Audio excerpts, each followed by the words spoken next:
8-10 हजार लोग इकट्ठा होकर पत्थर फेंक रहे हैं तो क्या हाल होता।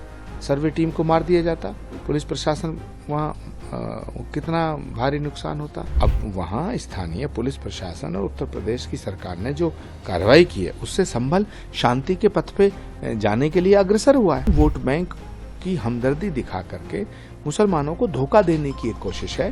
ये संभल में हमदर्दी जताने नहीं जा रहे हैं, खीर पूरी खा करके आप जा रहे हो, वहाँ एक सियासी टूरिज्म करने जा रहे हो, लाशों पे राजनीति करना चाहते हो। ये ठीक नहीं है, ये देश के लिए ठीक नहीं है। योगी आदित्यनाथ जी ने समाजवादी पार्टी और समाजवादी पार्टी के नेताओं की वो हालत कर दी है, इस बात को अखिलेश यादव जी नहीं समझेंगे,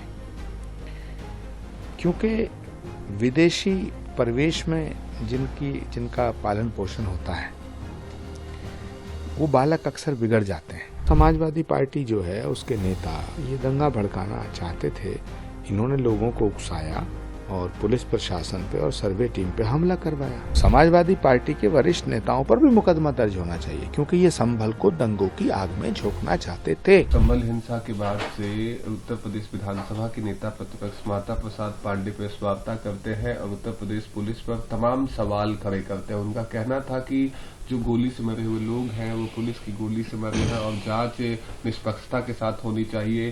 साथ ही उन्होंने कहा कि उत्तर प्रदेश पुलिस 2 बंदूक लगाती है, एक अपने सरकारी और एक कहीं न कहीं थानों में पड़े जो अवैध असलहे हैं उसका प्रयोग समय समय पे करती है। देखिए, माता प्रसाद पांडे जी हों या समाजवादी पार्टी का और कोई भी नेता हो, वो तो वही बात बोलेगा ना जो अखिलेश यादव जी उनको गाइडलाइन जारी करेंगे। और संभल के दंगों में अखिलेश यादव जी डायरेक्टली इनडायरेक्टली उसमें उनकी भूमिका है।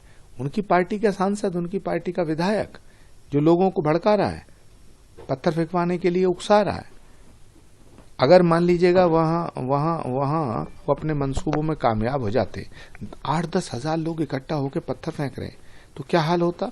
सर्वे टीम को मार दिया जाता, पुलिस प्रशासन वहाँ कितना भारी नुकसान होता। तो ये कहते कि साहब प्रशासन फेल हो गया। अब वहाँ स्थानीय पुलिस प्रशासन और उत्तर प्रदेश की सरकार ने जो कार्रवाई की है उससे संभल शांति के पथ पे जाने के लिए अग्रसर हुआ है। अब वहाँ शांति भंग करना चाहते हैं आप, वहाँ जाकर आप करेंगे क्या? लोगों को भड़काने के अलावा आप कुछ नहीं कर सकते हैं। तो ये मुस्लिम वोट बैंक की हमदर्दी दिखा करके मुसलमानों को धोखा देने की एक कोशिश है।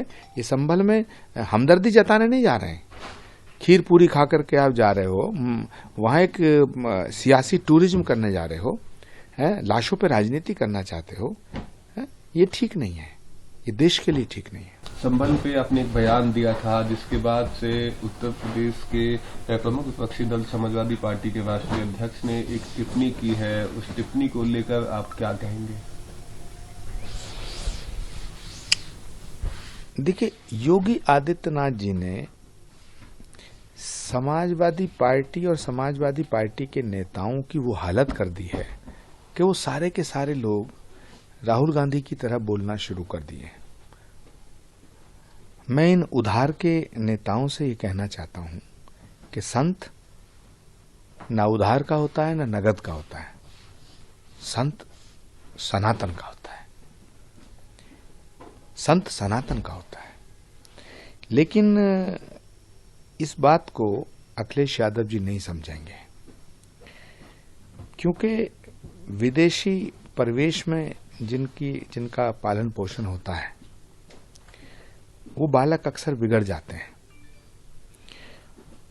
और भारत की संस्कृति और भारत की सभ्यता के लिए समझने के लिए जरूरी है कि लोग अपने पूर्वजों का, अपने से बड़ों का सम्मान करें। लेकिन जिन्होंने अपने पूर्वजों का सम्मान नहीं किया उनसे कोई अपेक्षा नहीं करनी चाहिए। सर, बीते दिन संभल में मस्जिद के सर्वे के दौरान एकाएक भीड़ आई और एक हिंसा का रूप ले ली। इसको किस नजर से देखते हैं? साथ ही आप पूरी तरह से कहीं ना कहीं जो वहाँ पे शांति व्यवस्था कायम होते हुए नजर आ रही है।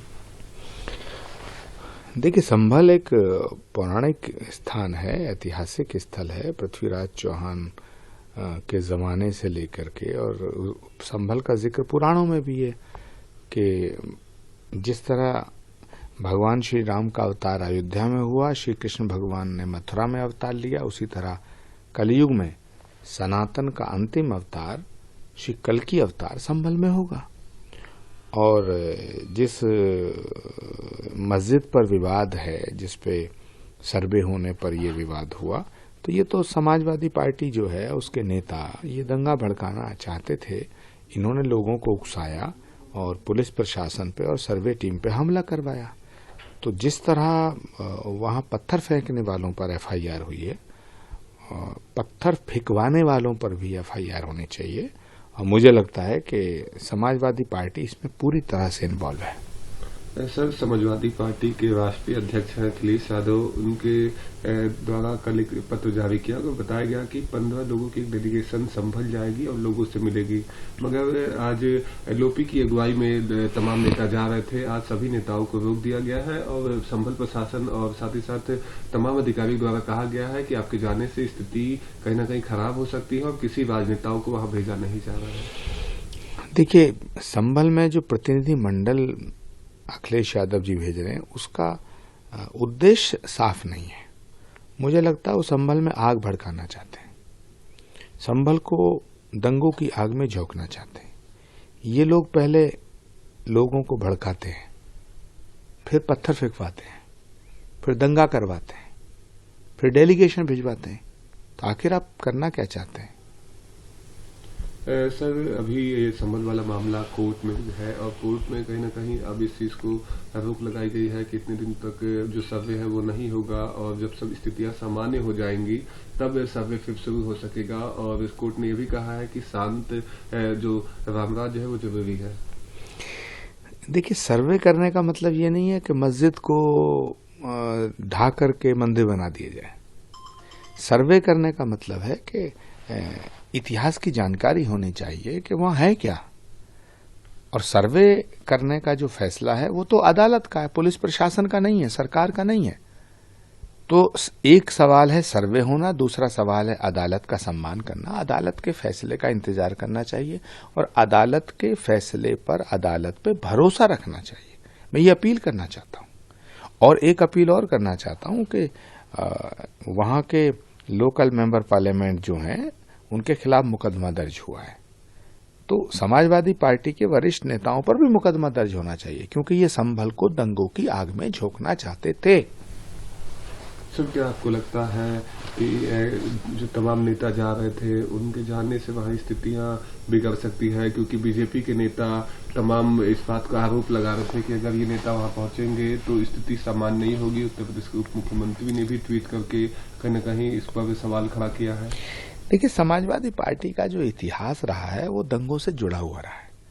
जब कश्मीर में फौज पे, सेना पे पत्थर फेंके जाते हैं तो ये पत्थर फेंकने वालों का समर्थन करते हैं, सेना का नहीं करते। जब संभल में दंगा भड़कता है, जब संभल में दंगा होता है, संभल में इतना वायलेंस हुआ, इतने लोग वहां जो मरे हैं, जिनकी मौत हुई है, मुझे बहुत अफसोस है। वो उनकी मौत पर मुझे अफसोस है, लेकिन उनके हाथ में पत्थर किसने दिए? ये एक बहुत बड़ी साजिश है और इस साजिश में समाजवादी पार्टी की भूमिका है। तो इस पर एक उच्च स्तरीय जो जांच हो रही है उसमें देखना ये बात सामने जरूर आएगी कि समाजवादी पार्टी के नेताओं ने दंगा करवाने की कोशिश की।